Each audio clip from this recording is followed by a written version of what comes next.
Hey guys, are you looking to support your new favorite YouTube channel, 3B Production Co? Then head on over to our Teespring store and check out the new items that we have. We've got hoodies, we've got posters, we've got coffee mugs, and our brand new design for our certified popcorn as fuck t-shirt. And let everyone know that we are buddies forever. Hello, internet fans, and welcome to another episode of the Buddies Forever VCast with your hosts, Rotten Roger DeMarco and Evil Dead Inks.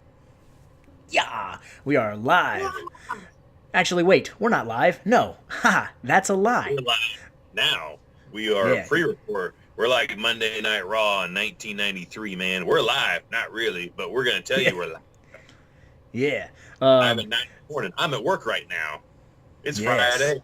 Work, not enjoying my time, but we are live. I ditched out of work for about a half hour or so to come here and do this, and I'm going to change, go right back. Yeah. It's a secret. So we figured we would do a little VCast, get you guys excited for tonight's live stream episode where me, Evil Dead Inks, and special guest What's up, Pam? Gonna come in here and we're gonna talk about 15 essential Tales from the Crypt episodes tonight. That's gonna be the big thing.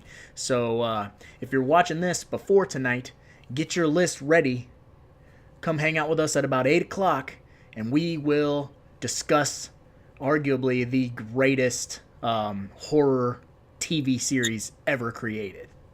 Yep. We're doing five picks apiece, and we didn't have too much issue moving things around. We all picked 5 very different ones, all 3 of us, and yeah, that was interesting because I figured for sure there'd be a couple of ones because I'd have to swap a few out. She would or you would, but I mean I think I moved one around because me and her picked it, but I mean I had a good 4. Like I even showed you, I had a good 4 or 5 alternatives. Standby to step in if I needed to swap it out. Plus a couple I didn't put in because I knew you would put in. Yeah, and that's the thing that's so good about that series, which we'll talk a lot about tonight, is that it's so good. There's only like a handful of episodes that I just don't really care for, but that's tonight, so you guys come back and hang out with us. It's going to be rad. It's going to be super fucking rad. Yeah, hopefully I'm not better then. It's been a rough week for me. Been a little bit under the weather. I'm still kind of coming out of it, but hopefully, yeah, I'm firing on all cylinders. Or shit, maybe I'll be better if I'm firing on half cylinders. Maybe I'll be even better. The color's coming back though, man. You look nice. It's it's spray paint. That's the secret. Is that the fucking peels? Death becomes her. Yeah. How could you use an entire bottle of spray paint? So tonight, we don't really have a lot in the way of news, but there is one thing that I did see that has been kind of popping up that I wanted to bring up. We talked about it, I think, maybe the last VCast that wasn't live. We talked about the CW TV series for The Lost Boys. Yes. That was greenlit, and, we talked a little bit about hopes and how it... Yeah, the hopes or dreams, how this could work out and not fall flat on its ass. And I feel like they just immediately shot themselves in the foot. And I don't want to come across sexist or rude. You're gonna hashtag not my Ghostbusters this thing, aren't you? I'm not gonna hashtag not my Lost Boys, but although I just thought of this, the Cry Little Sister song really would work now with that. Of course, what we're talking about is they announced that the Frog Brothers, that everyone loves and remembers from the Lost Boys, are now going to be the Frog Sisters. That's a pretty bold choice, really. Yeah, but if you're thinking CW methods, it definitely opens up for Corey Haim's character to be interested in one or both of the Frog sisters, and then you create the will this couple hook up, or will the other one sabotage it? They could use that to infiltrate with their teen romance stuff there, and totally make Right. which frog sister should he end up with? Totally take that kind of route. I could see that. Oh yeah, they're gonna Dawson's Creek it probably, right? Yeah. Is what you're thinking? I wonder what their names would be. What are you going to replace Edgar and Alan with? What would You see, yeah, that was one of the things that was brought up. I believe Bloody Disgusting. I'm going to say Edna for one, and Aaliyah Frog. Aaliyah, boom. Edna and Aaliyah. That's about as close as you're gonna get because it was a pun. Yeah, it was the Edgar Allan Poe pun, and now that is missing from the equation. And I know a lot of people really, really love and like cherish the Lost Boys. It's like a revered classic, which for you and for me, it is probably in our top 5 vampire films. Yeah, I'd easily throw it in there. Yeah, because it's Fright Night, Lost Boys. Gosh, vampires. yeah, vampires is like that's probably that those are the top 3. Yeah, and you notice the reoccurring theme, despite the fact that Vampires was made in the 90s, is that they're very popcorn. They're very fun. And Yeah, I didn't like Dracula or it's not really my speed. It's not a fun movie. no. I never even got a great deal into maybe I just try it again, but like Dracula Dead and Loving It. I never. That's okay. It's okay. I guess the closest I would get where I'm like, yeah, I'll do that is probably Monster Squad. That Dracula is Oh, fine. he's awesome, but he has a supporting cast of monsters. And the thing that makes Lost Boys work, is it's a gang of vampires that have this charisma and personality, and they're bad guys and they're badass. I'm thinking it's totally going to be another a new spin on like a Buffy the Vampire Slayer motif if the series takes off. But Could. what would you think if they did a Monster Squad television show instead? I am not opposed to that. If you took like 4 or 5 kids and you lock them into contracts, so you're gonna if it ends up going like 10 seasons, you're gonna follow these 5 kids go through adolescence, young adulthood, into being Right. on their own thing, but still battling different kinds of monsters over time. I think that could work. That would be interesting. I seem to recall something from like a year or so ago that Fred Decker was looking to remake Monster Squad or something like that, which would have been fine. But yeah, I like that idea of Monster Squad being a TV series because if it does have a long run time, you get the chance, like you said, you get to follow these kids growing up. And then, you can always pull the wild card like later seasons of Walking Dead have done by offing Yeah, you main take characters. Yeah, you take one out and you fuck everybody's hearts up.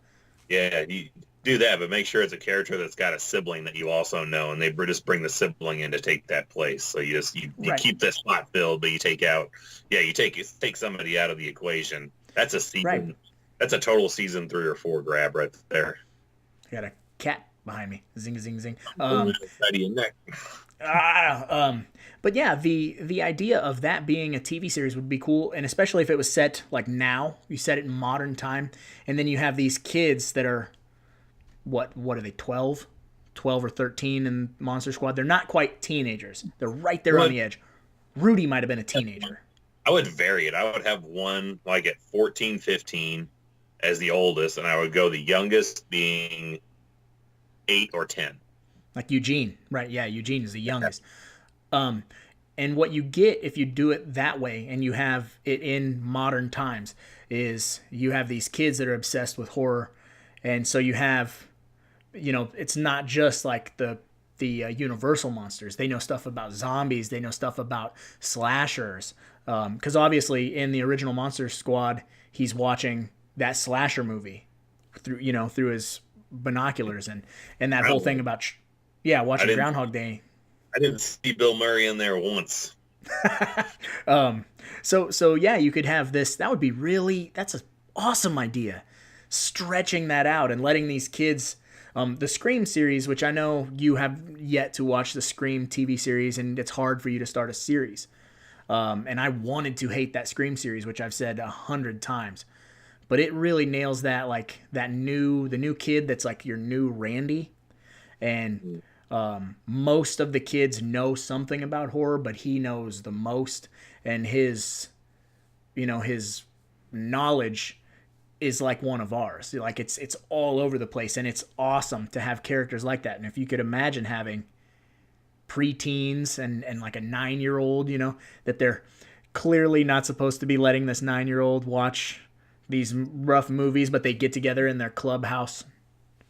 That's a tag along. You put that 9-year-old with like the 12-year-old, or the 13 if you have one underneath the 15. So he's always tagging along, or the parents are always out, so he's got to take him with him.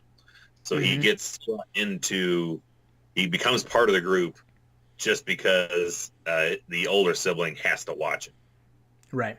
And then so you have like a young boy like Eugene, and then you have a young girl like Phoebe, because Sean had a younger sister that was a tag along. So that's a fucking incredible idea. Fred Decker, please God, watch this random VCast, and I will throw money at you. I don't have much of it, but you can have it if you're gonna do that. That would be super fucking dope. And on the note of TV series, last night, I know I'm super late to this party. I know you probably haven't seen it yet, but Megan and I just finished The Haunting of Hill House on Netflix. Yeah, we still haven't gotten to that one. Pretty fucking solid, dude. It took us like 3 days. We were watching like 4 episodes a night. Oh, shit. At like an hour. Like, get this, it was rad, and it was like, I tried to stay away from everything on the internet, and now I'm like intrigued to where I want to go and look up, because there's like ghosts in the background the whole time. And I was catching some of them, but I'm like, I know I missed some. There has to be like ghosts that I completely missed. So now I'm like, do I want to go back and watch that, or should I wait a while? Because, dude, it was rad. As far as ghost TV series goes, it definitely lived up to the hype, in my opinion.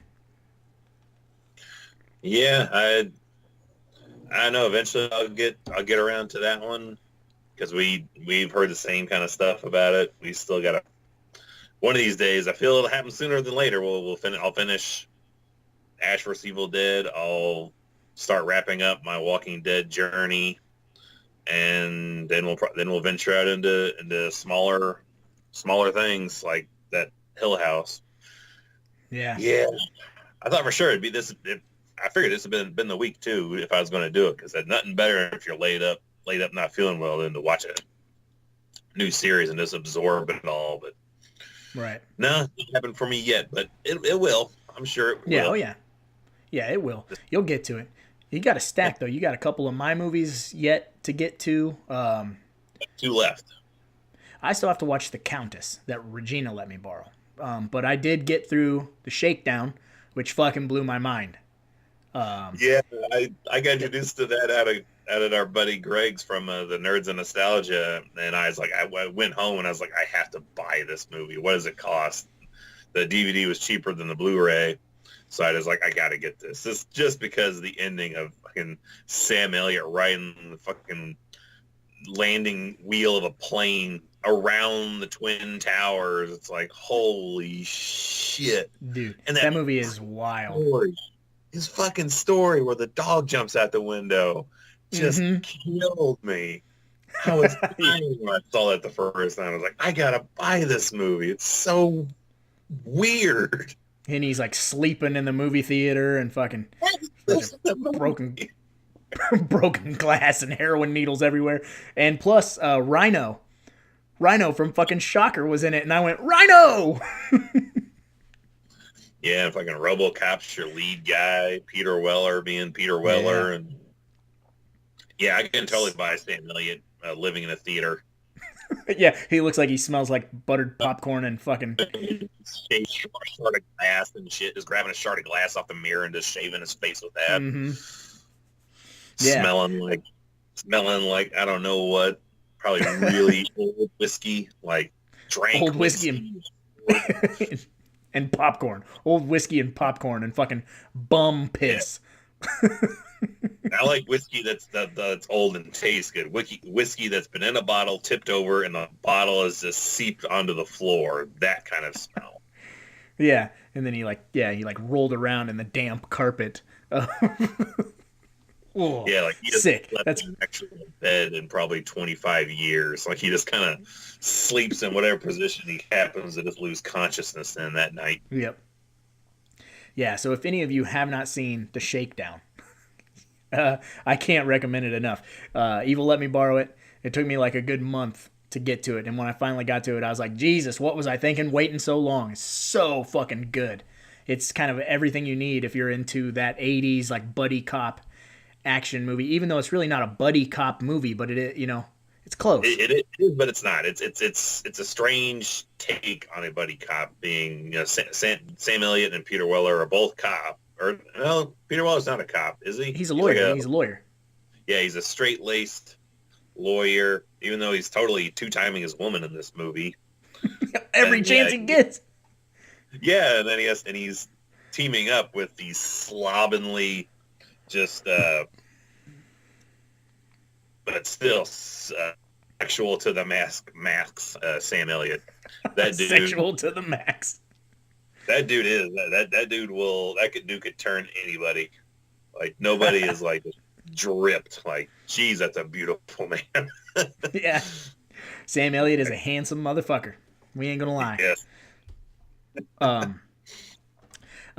And then another thing, I don't really have anything newsworthy, but at the beginning of this episode, you probably saw the Teespring ad.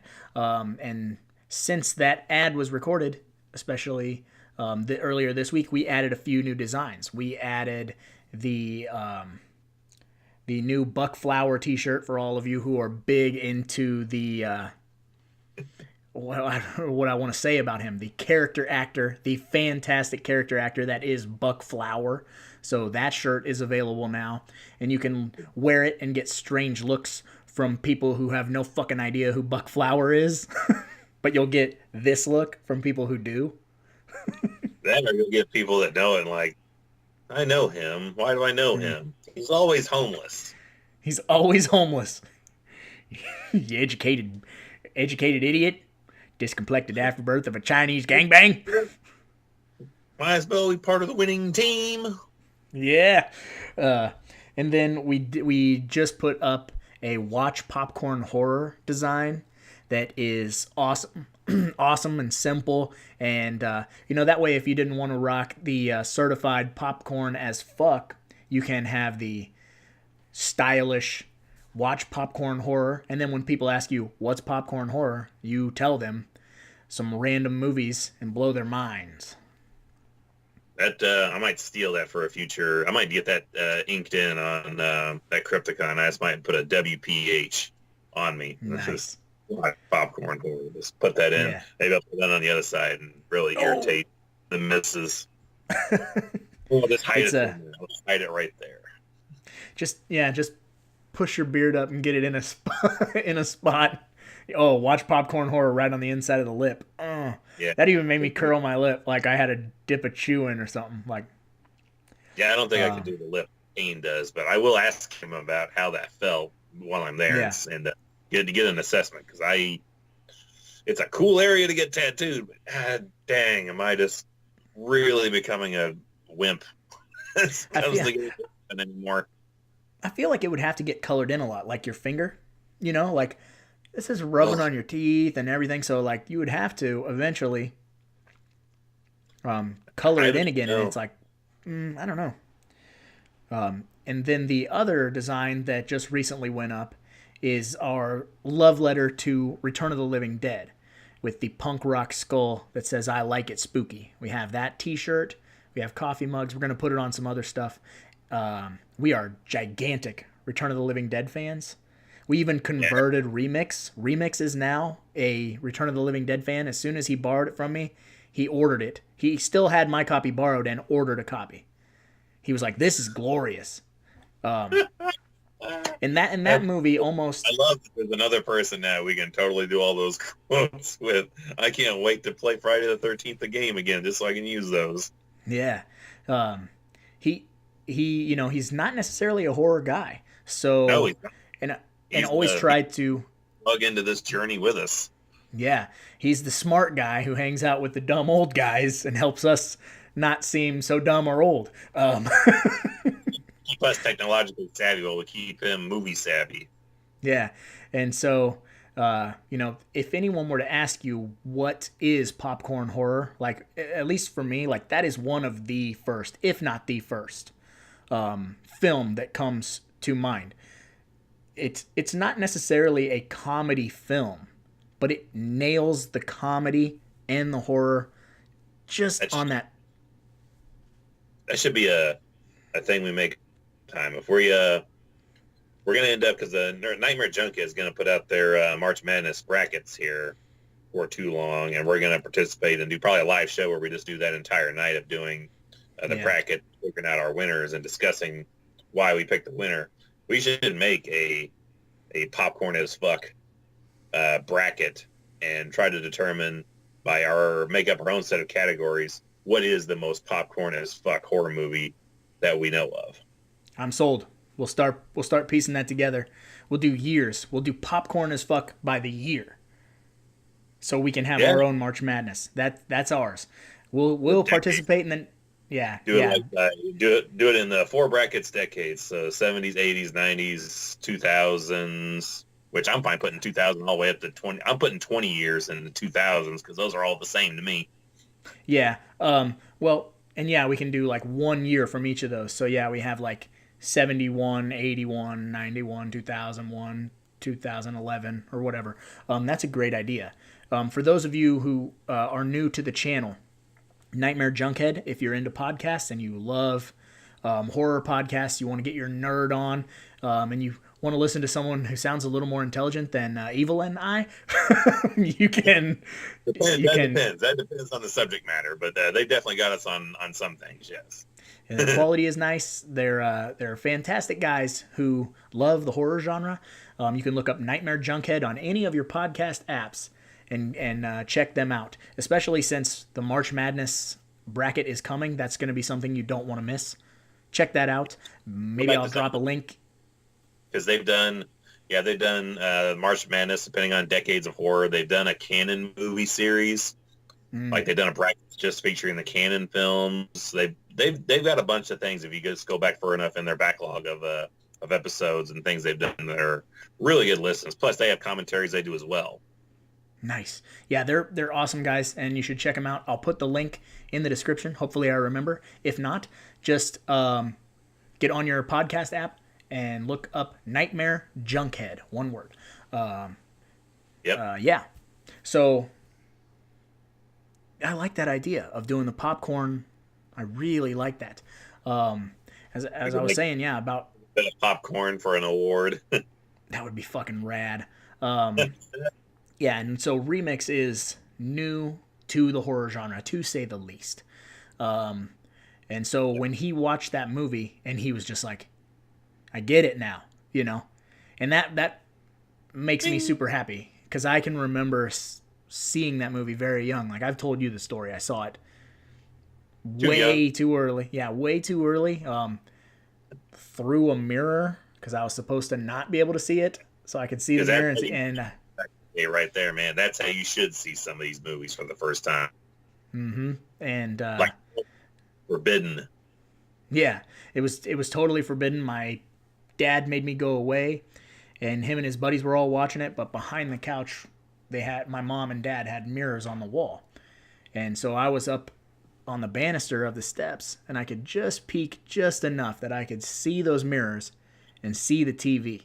Yep, just enough. You're talking like one eye, a fucking 6-year-old Yeah, peeking for like 90. this. Yeah, and I got to see Linnea Quigley naked dancing on a tombstone, and that was it. Broke That was it. like Sold me, and I've had a ridiculous crush on her ever since, and I think that movie is near perfect, and I preach that to anyone who hasn't seen it. I don't doubt that. I doubt that any of you haven't seen it, but if you haven't, go see Return of the Living Dead. I wish I could have seen Reese's face when that light bulb went off in his head. Man, that's something I really wish I could have seen, because I bet everything, like a floodgate of things, just started making sense to him that he was maybe sure, maybe had an idea about, but wasn't 100% sure, and then all that just like boom, now everything's connected. Now he knows that. Now Yeah. he knows us now. He knows the secret. Yeah, because he's not a dumb guy. So I would love to see the light bulb just. He's one of the smartest dudes we've come across. But we just got to be the one to introduce him to all this kind of stuff, and yeah, it's just crazy to think about how he's been with us so far, and now he had something hit to where it's like, oh, now I understand exactly why you guys are the way you are. Yeah, well, and dude, that's one of the things I was thinking about the other day. Is did you see Slash and Cast put out that new video, and Riley told the story of how he met Kane Hodder? I've not seen it yet, but I did talk about the game, how the lawsuit has been, how the appeal has been dropped, and he's so excited. He's trying not to be excited, but he's so excited. You can see it in his face that something might be happening soon with the game. Maybe. If you get a chance, watch that video of him telling the story of how he met Kane. It's amazing. It'll remind you a lot of my story of meeting Robert Englund.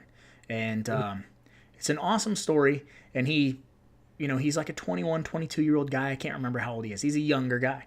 And so he's telling this story, and he was like, when I was 4 years old, he's was getting horror movie figures for his birthday, which is not unlike our children. Our children have been, and so it's awesome. They've already met Kane. Yeah, and he was saying like, if anyone is hating on me because I'm so young, saying that I can't be into this stuff because I'm so young, you can fuck right off.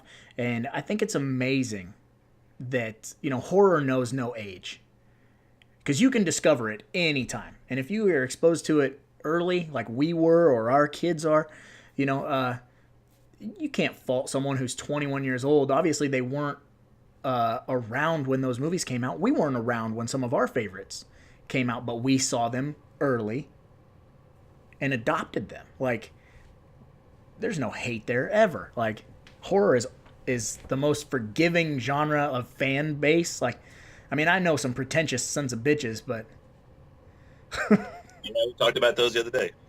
Yeah, talked about those the other day. Yeah, but for the most part, horror fans, super easygoing, loving people who share these common interests and just want to make friends with people who are into the same stuff.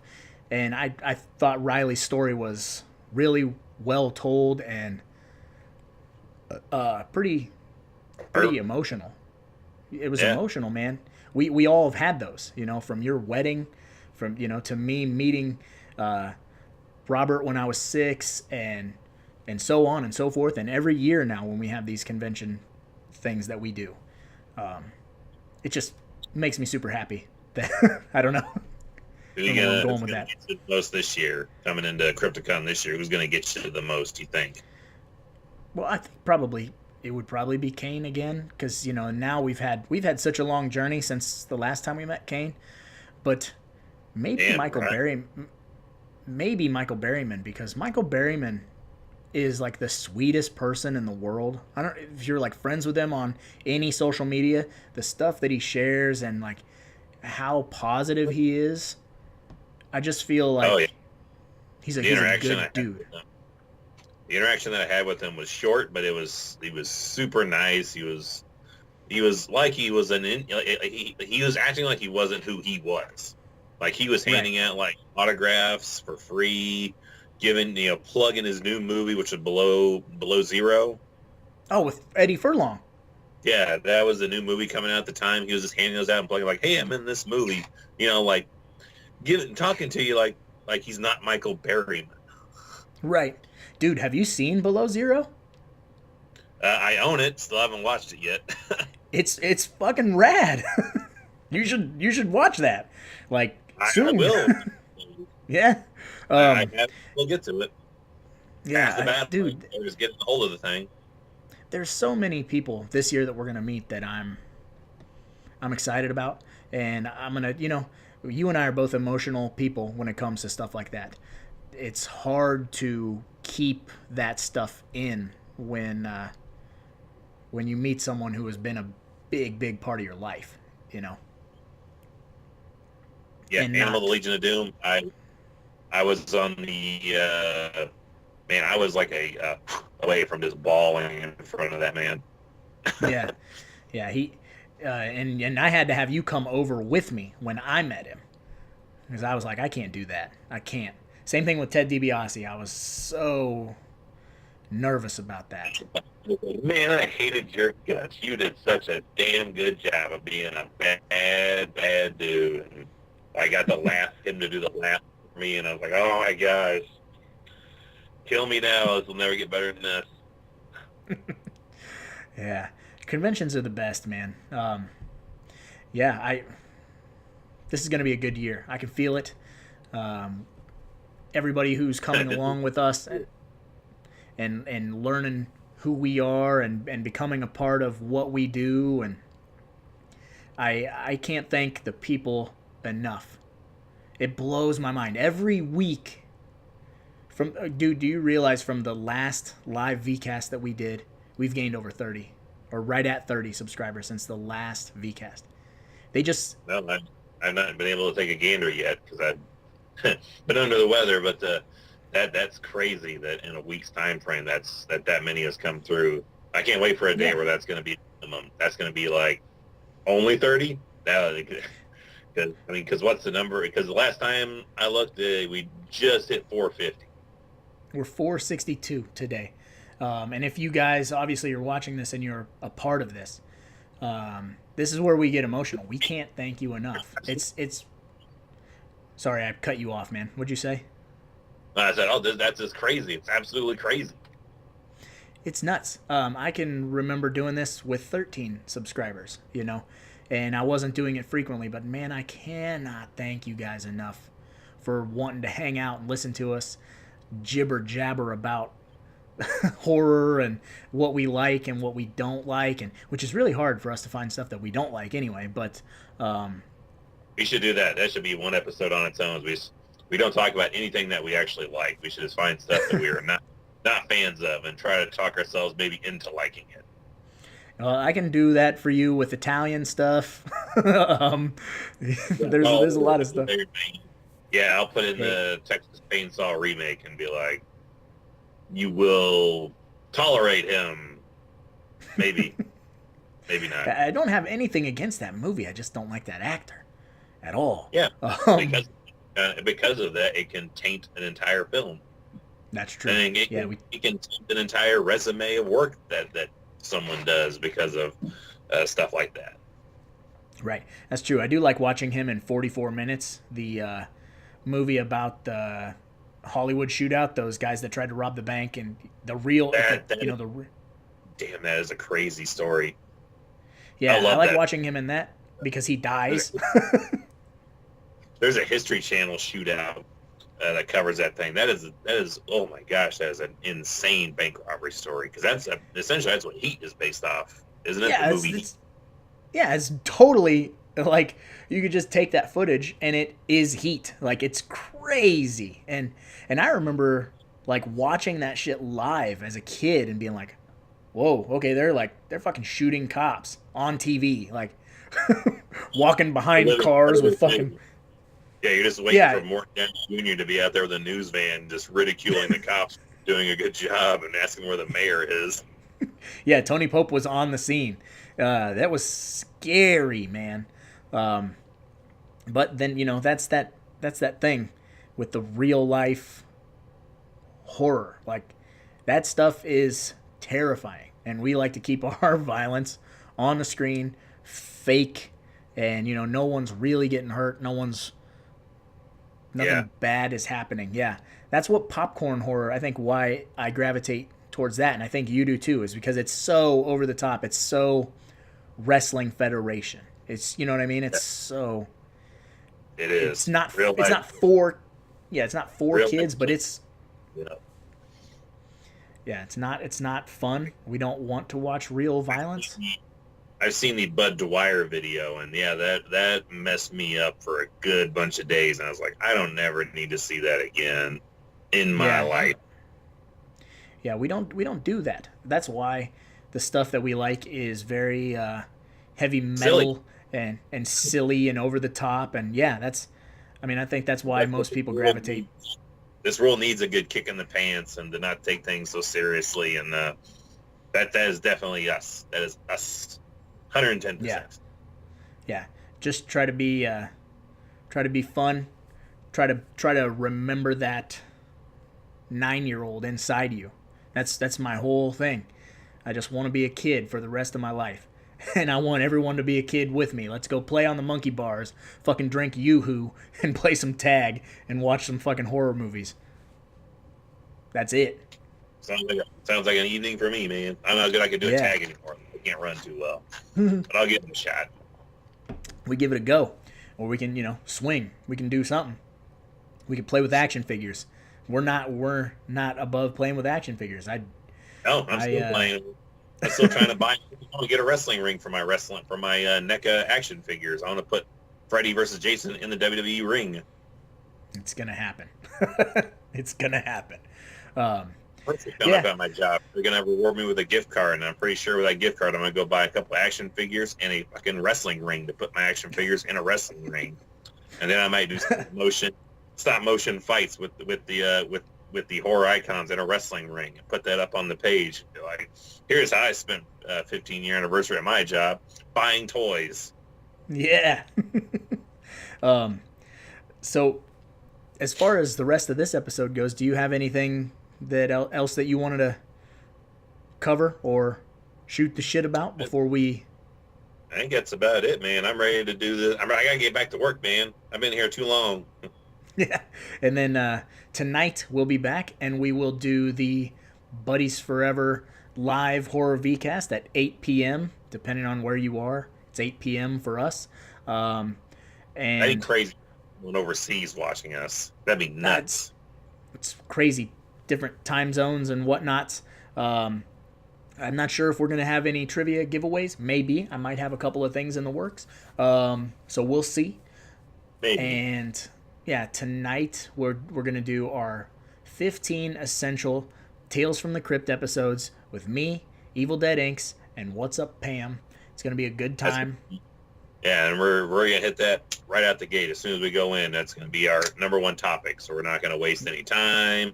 We're not going to go into anything else. We're just going to hit that first, mainly because if What's Up Pam is down here and I'm down here, nobody's watching children upstairs, and they can only go so long before they get up to shenanigans. So she'll be down here. She's going to knock out her 5 probably first. She may hang out for a little bit. Depends if you guys are interested in talking to her, getting a female's perspective on things around here. If not, she's fine going back up and doing her thing. But yeah, top of the hour, 8 p.m., we're going to go right into our 15 episodes, 5 apiece. Bang, bang, bang. It's going to be a good time. I'm excited. So hopefully you guys come back tonight at 8 o'clock and hang out with us. I suppose, on that note, we should probably get going because... after all, there's a lot of movies out there, and somebody's got to watch them. So why not us? Right? Right. And I was rowdy before rowdy was cool.